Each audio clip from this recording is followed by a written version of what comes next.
Baik, selamat sahabat buat kita semua dan selamat sahabat juga kepada pemirsa dimanapun Anda berada. Pada kesempatan ini kami kembali datang dengan berdiskusi sekolah sahabat kita selepas pelajaran sekolah sahabat kita yang terakhir pada kuartal ini, sahabat ke-13, yang berjudul Nantikanlah Tuhan. Di sini saya dengan Junus Manik dan dua narasumber kita yaitu Pendeta Berlin Stumiang. Selamat sahabat Pak Pendeta. Selamat sahabat Pak Yunus. Juga Pendeta Muda Ronald Siagian. Selamat sahabat Pak Pendeta. Selamat sahabat Pak Yunus. Terima kasih. Sebelum kita memulai diskusi kita, mari kita berdoa terlebih dahulu. Bapa di surga, terima kasih ya Bapa, Engkau maha baik kepada kami hingga pada saat ini. Sekarang kami akan mendiskusikan pelajaran kami.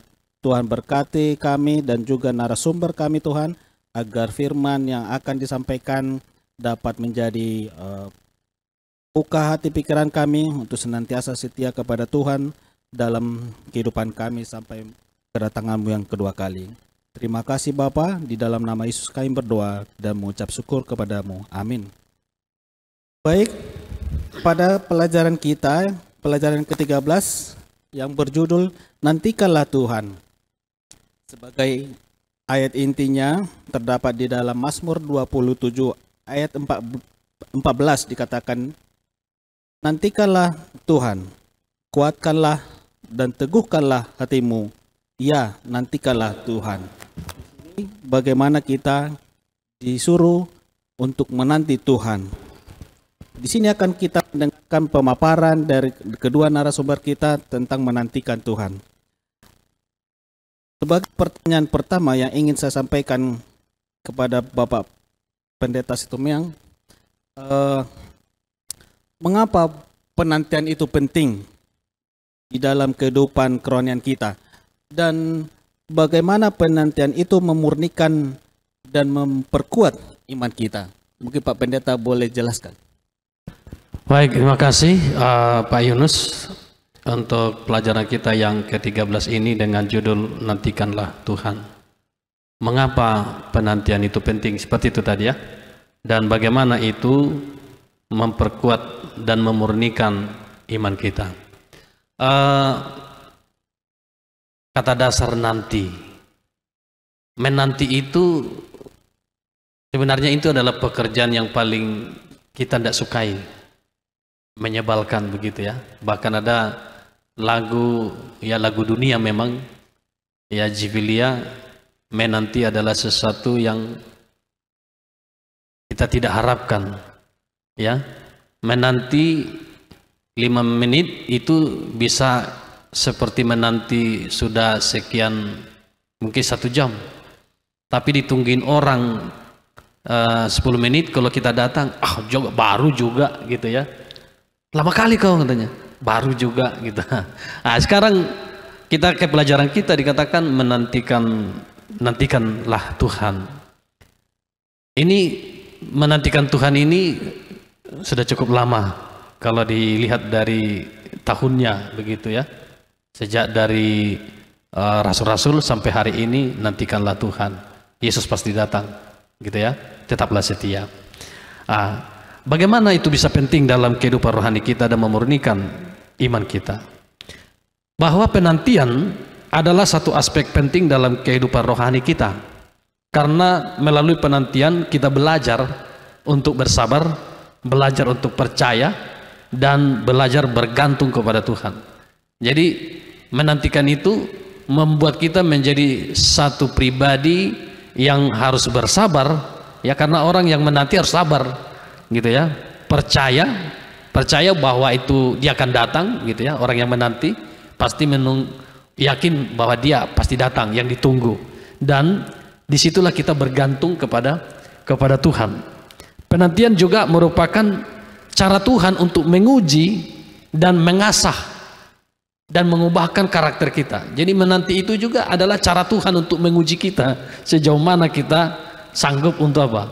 Tetap bertahan dalam menanti. Dan di samping itu, disitulah karakter kita semakin diperbaiki menjadi karakter yang lebih sabar, lebih berkenan kepada Tuhan. Dan kita harus ingat bahwa penantian yang dimaksud oleh Alkitab ya dalam menantikan Tuhan kita itu juga berhubungan dengan harapan akan kedatangan Kristus yang kedua kali, yang merupakan janji dan pengharapan terbesar kita bagi umatnya. Ya, umat Kristen sekarang memiliki pengharapan. Pengharapannya apa? Janji kedatangannya yang kedua kali. Tanpa itu kita tidak mungkin ada di sini. Kita ada di sini karena kita masih berharap, yakin bahwa Yesus menepati janjinya untuk datang pada kali kedua menjemput setiap orang yang percaya. Dan di sini gereja Advent sangat percaya bahwa Kristus akan datang kembali secara nyata, nyaring dan mulia untuk menyelamatkan umatnya yang setia dan membawa mereka ke surga. Oleh karena itu, di gereja kita, di gereja Advent, menantikan hari itu dengan penuh sukacita dan persiapan, dengan menjaga kesucian, kekudusan dan kesaksian mereka di dunia ini. Ya, jadi menantikan itu sangat penting bagi kita. Ya, jangan sia-sia apa yang kita sudah lakukan selama ini. Ya, sejak kita mengenal Yesus sampai hari ini segalanya kita sudah lakukan. Belajar setia hari Sabat, setia persepuluhan, setia melakukan perintah Tuhan, menghidupkannya dalam hidup kita. Lalu kita gagal dalam menanti. Biarlah kita tetap setia menanti.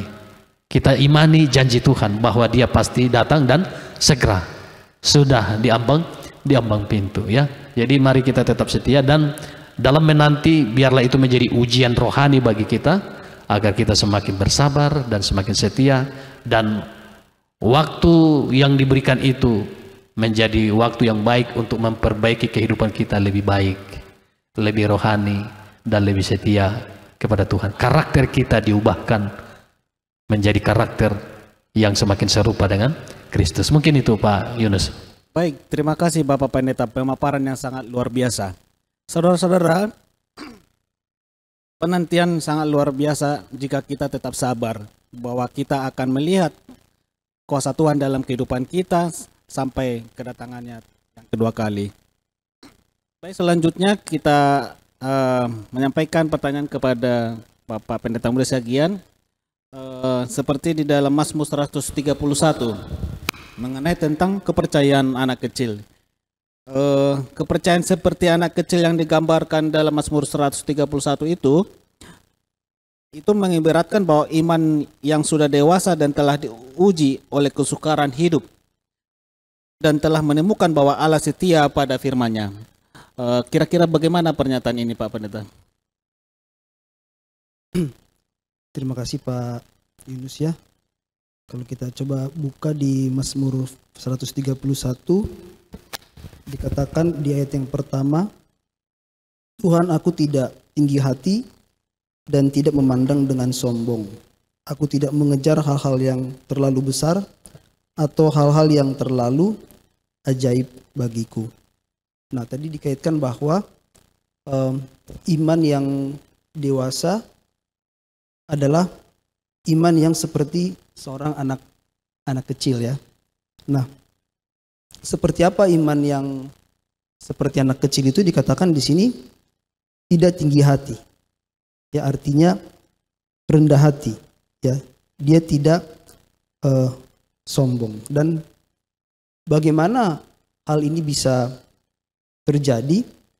Ya, tentunya karena dikatakan tadi telah melewati banyak kesukaran hidup ya, telah melewati banyak permasalahan-permasalahan kehidupan. Mengapa melalui permasalahan-permasalahan kehidupan itu Tuhan bisa mendidik kita menjadi orang yang rendah hati? Karena melalui permasalahan-permasalahan kehidupan, disitulah kita belajar untuk tidak mengandalkan diri kita. Kita belajar untuk mengandalkan Tuhan ya. Kita belajar bahwa sesungguhnya kita terbatas ya.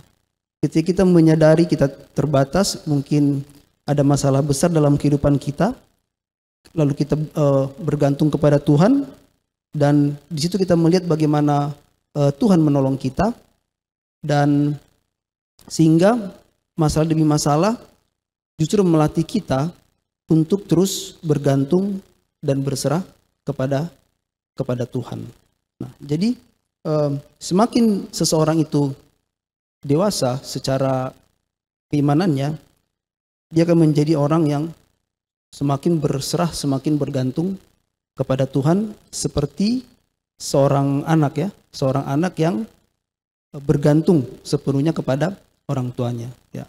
Seorang anak yang selalu percaya bahwa orang tuanya akan menjaga dan memelihara akan kehidupannya. Dan juga dikatakan mereka yang sudah dewasa di dalam keimanannya juga tidak mengejar hal-hal yang terlalu besar atau hal-hal yang terlalu ajaib ya. Jadi artinya mereka tidak lagi dikuasai oleh hawa nafsu ya. Jadi mereka akan selalu bertanya kepada Tuhan, apakah ini kehendak Tuhan, dan kalau itu adalah kehendak Tuhan mereka akan lakukan, jalani ya. Kalau semuanya itu bukan kehendak Tuhan, maka mereka akan memilih untuk tidak melakukannya ya. Jadi mereka dikuasai bukan lagi oleh hawa nafsu mereka, tetapi dikuasai oleh kehendak Tuhan atau firman Tuhan. Terima kasih Bapak Pendeta Muda, di mana memang kita harus selalu bersandar kepada Tuhan dan tidak mengandalkan diri kita sendiri, begitu ya Pak Pendeta, dan tidak sombong tetapi selalu berserah kepada Tuhan. Baik saudara-saudara sekalian dan pemirsa dimanapun Anda berada, selanjutnya kita akan menyampaikan pertanyaan kepada narasumber kita Bapak Pendeta Sitomeang. Seperti ini Pak Pendeta pertanyaannya.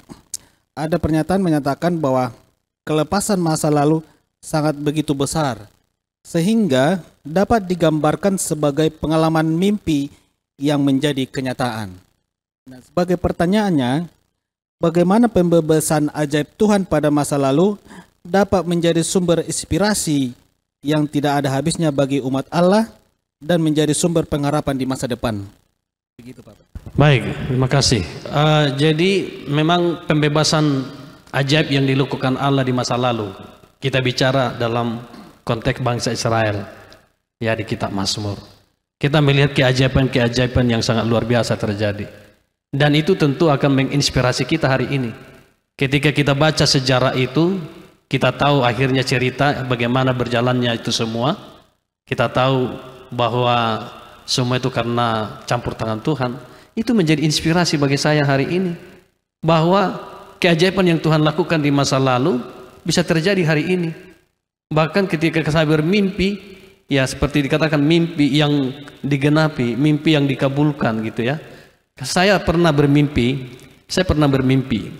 waktu kecil ya. Saya seolah terbang ya di atas di udara, lalu saya melewati atap rumah, pohon-pohon kelapa, kebetulan kampung kami banyak kelapa.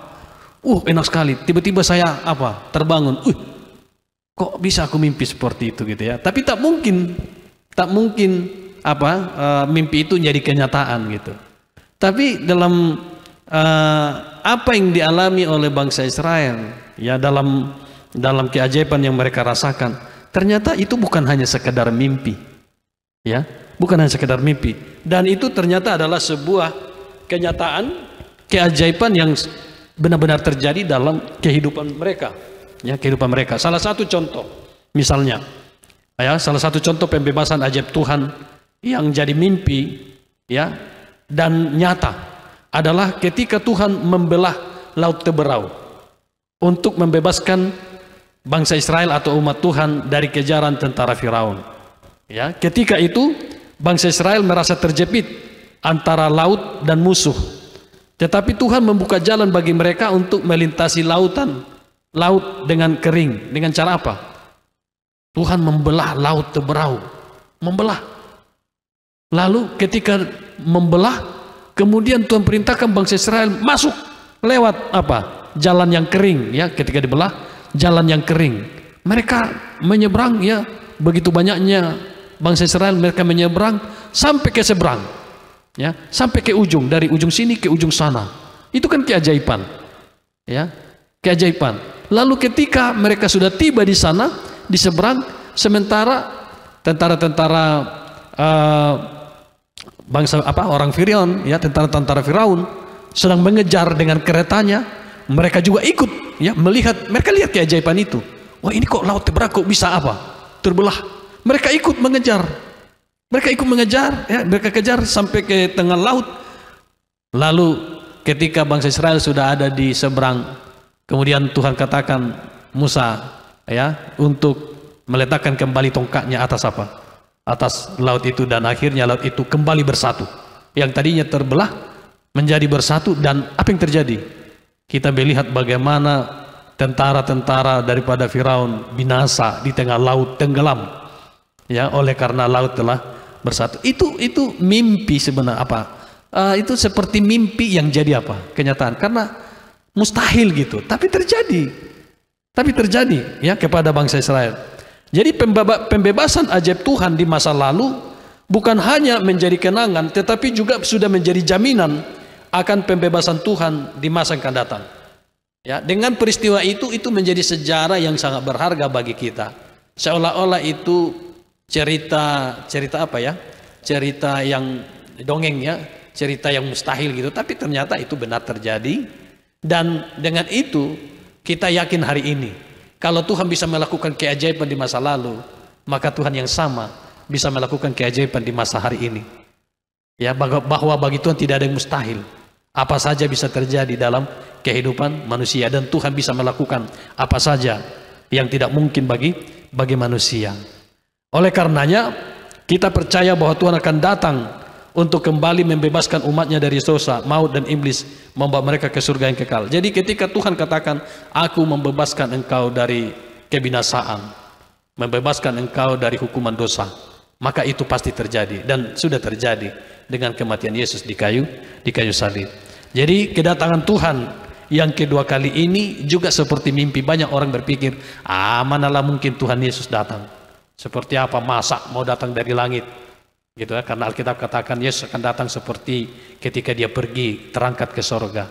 Seolah-olah banyak orang mengatakan, itu tahyul, cerita-cerita yang tidak benar gitu, ya, tidak yakin. Tapi kita sebagai orang Kristen yang memegang Alkitab ini sebagai dasar iman kita, maka kita harus percaya itu. Kita yakin bahwa janji Yesus datang kedua kali pasti terjadi. Dia datang dari sorga bersama dengan malaikatnya, ya, dia akan datang dan membawa setiap orang yang percaya kepadanya, di mana Tuhan akan membawa kita, menempatkan kita di sorga dan di dunia baru, hidup untuk selama-lamanya. Saya mau baca Mazmur 126 ayat 1, 5 sampai 6. Mazmur 126 ayat 1, 5 dan 6. Tuhan katakan demikian. Ketika Tuhan memulihkan keadaan Sion, keadaan kita seperti orang-orang yang bermimpi, gitu, ya, ayat 1. Lalu di ayat 5 dan 6, orang-orang yang menabur dengan mencucurkan air mata akan menuai dengan bersorak-sorai. Orang yang berjalan maju dengan menangis sambil menabur benih pasti pulang dengan sorak-sorai sambil membawa berkas-berkasnya. Jadi memang pemazmur juga sudah katakan, ya, sudah katakan ketika Tuhan memulihkan keadaan Sion, keadaan kita seperti orang-orang yang bermimpi yang jadi kenyataan. Jadi tetaplah percaya kepada firman Tuhan, tetaplah percaya kepada janji kedatangannya, bahwa itu akan terjadi, bukanlah sebuah mimpi, ataupun kita menganggap itu sebuah mimpi yang akan menjadi kenyataan kelak, karena kita sudah melihat bagaimana Tuhan menepati janjinya di masa lalu, melakukan hal-hal yang ajaib yang tidak mungkin bagi manusia tapi bisa terjadi. Maka itu pun akan berlaku hari ini dan di masa yang akan datang sampai Yesus datang. Demikian yang boleh saya sampaikan, Pak. Baik, luar biasa penjelasan yang sangat jelas bahwa mimpi itu menjadi kenyataan. Memang harus kita memiliki iman gitu, ya Pak Bentang. Tanpa iman mimpi itu tidak akan menjadi kenyataan. Baik, untuk pertanyaan terakhir saya tujukan kepada Pak Pendeta Muda. Dikatakan bagaimana perhentian Sabat itu begitu penting bagi umat Allah untuk memberdayakan mereka dengan penuh kepercayaan menunggu Tuhan untuk mengenapi semua janji-janjinya.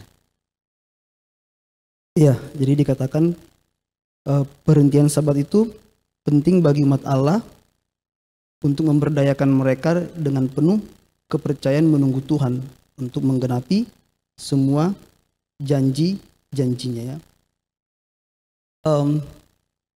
Sabat mengingatkan kita kembali kepada Tuhan sebagai pencipta.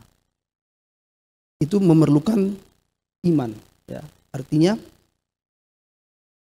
kita harus percaya bahwa Tuhan menciptakan dunia ini walaupun proses itu kejadian itu nggak kita lihat. Tapi kita percaya Tuhan pernah menciptakan dunia dan seisinya. Nah, artinya ketika iman kita goyah dalam penantian akan janji-janji Tuhan, hari Sabat mengingatkan kita kembali bahwa sebagaimana Tuhan sanggup ya melakukan pekerjaan penciptaannya, dan kita percaya bahwa Dia pernah menjadikan langit dan bumi. Artinya kita pun akan percaya dan akan percaya kepada Tuhan akan sanggup untuk menepati dan menggenapi semua janji-janjinya. Nah, yang berikut juga adalah perhentian Sabat. Juga kalau kita baca dalam Ulangan 5 ya ayat 12 sampai 15 juga mengingatkan kita akan penebusan ya. Jadi Sabat menjadi sebuah peringatan, sebuah tanda bahwa Tuhanlah atau Yesuslah yang menebus dan menguduskan kita ya. Artinya ada harapan bagi manusia yang berdosa pada hari Sabat, diingatkan kembali bahwa sebagaimana Tuhan menyucikan Sabat ya, maka pengudusan itu pun bisa terjadi hanya karena Tuhan ya. Karena hari Sabat itu kudus karena Tuhan yang menguduskan ya. Sehingga itu menjadi kudus ya. Demikian juga manusia yang berdosa hanya bisa disucikan oleh Tuhan, oleh Yesus Kristus. Nah, sehingga pada hari Sabat bila mana kita merasa diri kita berdosa, tidak layak di hadapan Tuhan, ya, justru hari Sabat mengingatkan kita kembali bahwa sesungguhnya Tuhan sudah menebus dan menyelamatkan kita. Bahkan Dia menguduskan kita, ya, sebagaimana Dia menguduskan akan hari Sabat, ya. Sehingga dalam penantian kita mungkin kita goyah, ya. Dalam penantian kita mungkin kita ragu, ya. Apakah Tuhan akan menggenapi janjinya, ya. Tapi hari Sabat, ya, ketika kita kembali kepada Tuhan, kita bersekutu dengan Tuhan selama satu hari tersebut, disitulah iman kita, ya, kepercayaan kita dikembalikan atau di-refresh lagi, ya. Sehingga sepanjang satu hari itu, ya, kita berhenti dari segala kesibukan kita fokus kepada Tuhan, disitulah iman kita kuat kembali, ya. Itulah yang kita diteguhkan kembali. Ya, mungkin itu. Baik, terima kasih Bapak Pendeta Muda. Saudara-saudara sekalian, kita sudah mendengarkan tadi beberapa penjelasan dan pentingnya hari Sabat sebagai charge baterai gitu ya, Pak. Bagaimana memberikan energi bagi kita atas penantian kita kepada Tuhan. Baik, sebelum kita tutup, mungkin kita akan mendengarkan closing statement dari kedua narasumber kita. Boleh yang pertama mungkin Bapak Pendeta Stumiang.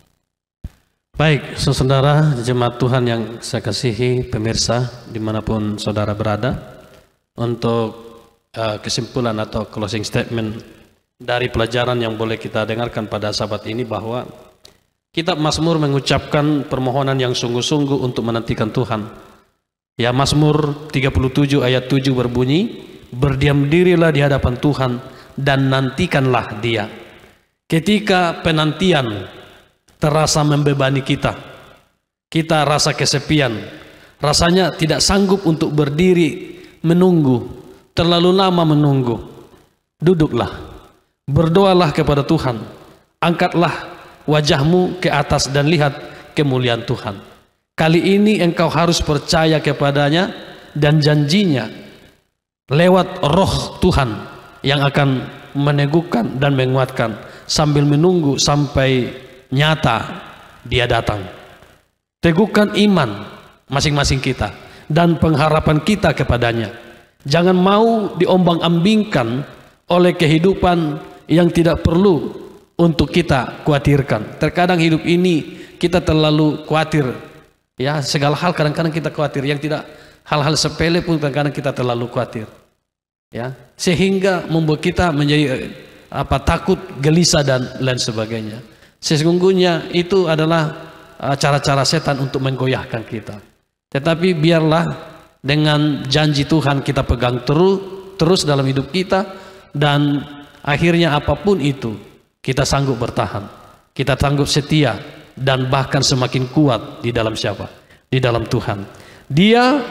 Tuhan telah berjanji senantiasa bersama kita, dan terus dia berjanji untuk akan bersama-sama dengan kita sampai kepada akhirnya, ya. Jadi biarlah apa yang sudah disampaikan oleh kitab Mazmur dalam hal penantian, kita tetap setia menanti, ya. Saya bayangkan ini seperti kekasih, ya, kekasih laki-laki dan perempuan yang saling jatuh cinta, ya. Ketika pacarnya si pria katakan, "Hey, ya, besok saya minggu depan gitu, ya, minggu depan saya akan datang, ya." Misalkan dia di luar kota gitu, ya, atau di luar daerah, ya, minggu depan saya akan pulang gitu, ya, saya akan pulang. Tapi belum tahu sampai kapan gitu, ya, minggu depan hari apa tidak dikasih tahu. Pokoknya minggu depan saya akan pulang. Saya yakin si wanita yang menunggu pasti akan menunggu, dia akan senang hati dengan sukacita menunggu, yakin bahwa kekasihnya akan apa? Datang. Dia percaya kepada kekasihnya, bahwa kekasihnya tidak berbohong, benar-benar itu sungguh-sungguh. Dan saya pikir dia akan mempersiapkan diri setiap hari, karena mungkin hari ini, besok atau lusa kekasihnya itu akan apa? Akan datang. Jadi dalam menantikan Tuhan juga kita seperti itu. Biarlah kita seperti kekasih yang sedang menunggu kekasih, ya. Kita akan mempersiapkan diri, menyiapkan diri setiap hari, setiap saat, untuk kapanpun akhirnya dia akan apa? Datang. Tetap setia, lakukan apa yang bisa kita lakukan dalam hidup kita, secara khusus berdoa dan menyerahkan diri kepada Tuhan, agar rasa bosan itu hilang, ya. Bekerjalah dalam pelayanan-pelayanan yang boleh kita lakukan, sehingga kita tidak tertidur, ya, tetapi kita akan tetap terbangun, mata rohani kita tetap terbuka kepada Tuhan. Mungkin itu yang boleh saya berikan menjadi statement closing, Pak Yunus. Terima kasih. Baik, terima kasih Pak Pendeta Berlin. Terima kasih, penjelasannya sangat luar biasa. Kesimpulan membuat kita agar kita tetap setia menanti Tuhan, seperti 5 orang wanita bijaksana dan 5 orang wanita bodoh gitu, ya Pak Pendeta. Ya. Baik, selanjutnya mungkin Pak Pendeta Muda, kesimpulannya. Iya. Jadi dalam menantikan Tuhan, nantikanlah itu, ya, walaupun itu mungkin lama, ya, mungkin belum kita rasakan langsung kegenapan janji Tuhan itu, tapi kita harus bersabar menunggu sampai itu terjadi, ya. Juga janji kedatangan Tuhan, walaupun dia lama belum datang sampai hari ini, tetapi sebagai orang-orang yang beriman, kita harus percaya bahwa dia pasti akan datang. Dan disinilah iman kita diuji, apakah kita benar-benar percaya akan kedatangannya. Dan bila mana kita percaya akan kedatangannya, akan janjinya, maka kita akan setia. Kita akan setia karena kita tahu dia pasti akan datang, ya. Mungkin saya mau mengutip ada sebuah ayat di dalam Yesaya 40 ayat yang ke 30 dan 31, ya. Dikatakan, orang-orang muda menjadi lesu, menjadi lelah dan lesu, dan teruna-teruna jatuh tersandung. Ayat 31, tetapi orang-orang yang menanti-nantikan Tuhan mendapat kekuatan baru. Mereka seumpama raja wali yang naik terbang dengan kekuatan sayapnya. Mereka berlari dan tidak menjadi lesu, mereka berjalan dan tidak menjadi lelah. Rupanya rahasia kekuatan iman adalah menanti dengan setia, menanti dengan iman, ya. Maka iman kita akan terus bertumbuh dan akan semakin kuat di dalam apa? Di dalam menghadapi pergumulan hidup dan juga di dalam menantikan kegenapan janji-janji Tuhan dan kegenapan pengharapan akan kedatangan Tuhan yang kedua kali. Ya, itu mungkin Pak Yunus. Baik, terima kasih Pak Pendeta Muda. Jadi memang kesetiaan itu tidak didapatkan begitu saja, tetapi dengan kesabaran yang tinggi dan iman yang besar, maka kita senantiasa setia di dalam Tuhan sampai kedatangan yang kedua kali. Saudara-saudara sekalian dan pemirsa dimanapun Anda berada, demikianlah pembahasan kita, pelajaran kita yang ke-13 pada triwulan ini. Kiranya apa yang kita sudah dengarkan dari pemaparan yang disampaikan oleh narasumber kita menjadi kekuatan bagi kita dalam kehidupan kita sehari-hari. Demikianlah pelajaran pembahasan kita. Untuk menutup diskusi kita, mari kita berdoa yang dipimpin oleh Pendeta Muda Ronald Siagian. Mari umat-umat Tuhan kita bersatu dalam doa. Tuhan Allah kami bersyukur, kami berterima kasih kepadamu ya Tuhan untuk kesempatan yang Kau berikan bagi kami untuk mempelajari pelajaran yang begitu penting dalam kehidupan kami, khususnya dalam kehidupan kerohanian kami Tuhan. Melalui pelajaran sekolah sahabat kami diingatkan kembali bahwa pentingnya kami untuk setia, untuk tekun menantikan kegenapan janji-janji Tuhan, khususnya Tuhan, pentingnya kami untuk setia dan tekun menantikan kegenapan janji Tuhan yang besar dan mulia, yaitu kedatangan Yesus yang kedua kali. Tuhan kami, mungkin banyak hal yang mencobai iman kami, bisa saja membuat kami ragu dan menjadi lelah dalam penantian kami Tuhan. Tapi kami berdoa dan memohon kepada Tuhan agar Tuhan menolong kami, menguatkan iman percaya kami hari demi hari Tuhan, untuk tetap setia menantikan kedatangan Tuhan dengan tekun. Bapa di surga, kami bersyukur kepadamu Tuhan untuk narasumber yang Tuhan sudah kirim, hamba Tuhan yang sudah Tuhan utus pada diskusi ini. Berdoa bagi hambamu, Pendeta Berlin Stumeang, dan juga Bapak Yunus Manik, bahkan hambamu sendiri. Biar Engkau memberkati kami senantiasa Tuhan di dalam pelayanan kami masing-masing. Ya Tuhan, berkatilah juga seluruh pemirsa yang mendengarkan akan diskusi sekolah sahabat ini. Biarlah berkat-berkat Tuhan juga menjadi bagian mereka masing-masing. Terima kasih Tuhan, terpujilah namamu. Inilah doa kami berdoa dalam nama Tuhan kami, Yesus Kristus Juru Selamat dan Penebus kami. Amin. Itulah pembahasan kita pada sahabat ini. Terima kasih, Tuhan memberkati.